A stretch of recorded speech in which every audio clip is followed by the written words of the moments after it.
পটলের একঘেয়েমি রান্না খেয়ে বোর হয়ে গেলে এই রেসিপিটা অবশ্যই একবার ট্রাই করে দেখো। গরম ভাতের সাথে দুর্দান্ত লাগে। গরমে পটল আর ঢ্যাঁড়স রান্না করে করে যারা আমরা রান্না করি তারা সবাই মোটামুটি বোর হয়ে গেছি। তবে একটু অন্যভাবে এই দুটো পদকেও রান্না করলে কিন্তু খেতে দুর্দান্ত লাগে।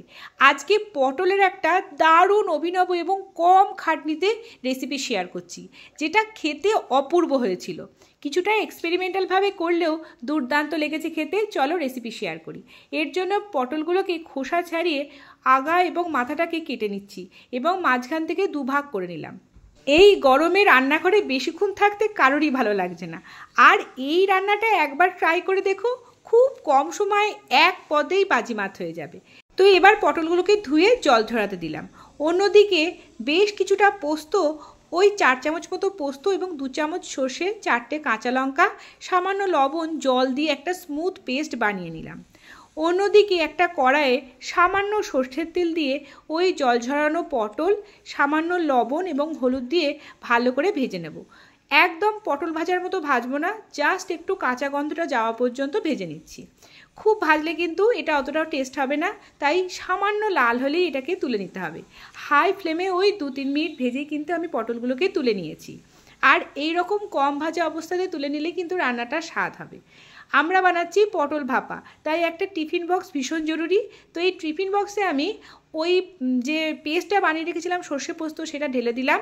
তার মধ্যে দিলাম 2 চামচ মতো হলুদ। ভাপা রান্নাটা একটু হলুদ বেশি দিতে হয়, তাই 2 চামচ মতো হলুদ দিয়েছি। দিলাম টক দই, ওই 3-4 চামচ মতো টক দই দিয়েছি। পরিমাণ মতো লবণ দিলাম। লবণটা একটু কম দিতে হবে, যেহেতু পটল ভাজার সময় আমরা লবণ দিয়েছি, বাটার সময় লবণ দিয়েছি, তাই পরিমাণ মতো লবণটা একটু বুঝে দিতে হবে। দিলাম কয়েকটা কাঁচা লঙ্কা, আর দিলাম এখানে পেঁয়াজ কুচি। পেঁয়াজ কুচিটা অবশ্যই দিতে হবে, খেতে দুর্দান্ত হয়। আর যারা পেঁয়াজ খান না তারাও এটাকে পেঁয়াজ ছাড়াই করবেন, তবে পেঁয়াজ দিলে খেতে ভালো হয়। আর দিলাম ভেজে রাখা পটল। এবার সব মশলার সাথে ভালো করে কিন্তু পটলটাকে মিশিয়ে নিচ্ছি। সামান্য একটু চিনি দিতে পারেন টেস্টের ব্যালেন্সটার জন্য, যেহেতু আমরা টক দই ব্যবহার করেছি। আর ওপর থেকে দিলাম অনেকটা কাঁচা সর্ষের তেল। এবার সব কিছুকে ভালো করে আমরা মিশিয়ে নিচ্ছি যতক্ষণ না মশলার মধ্যে পটলটা ভালোভাবে ডুবে যায়। এইভাবে মিশিয়ে নেওয়ার পর আর কোনো খাটনি নেই, ব্যাস শুধু ভাপে বসিয়ে দিতে হবে। তাহলে কিন্তু রেডি হয়ে যাবে আমাদের ভাপা পটল।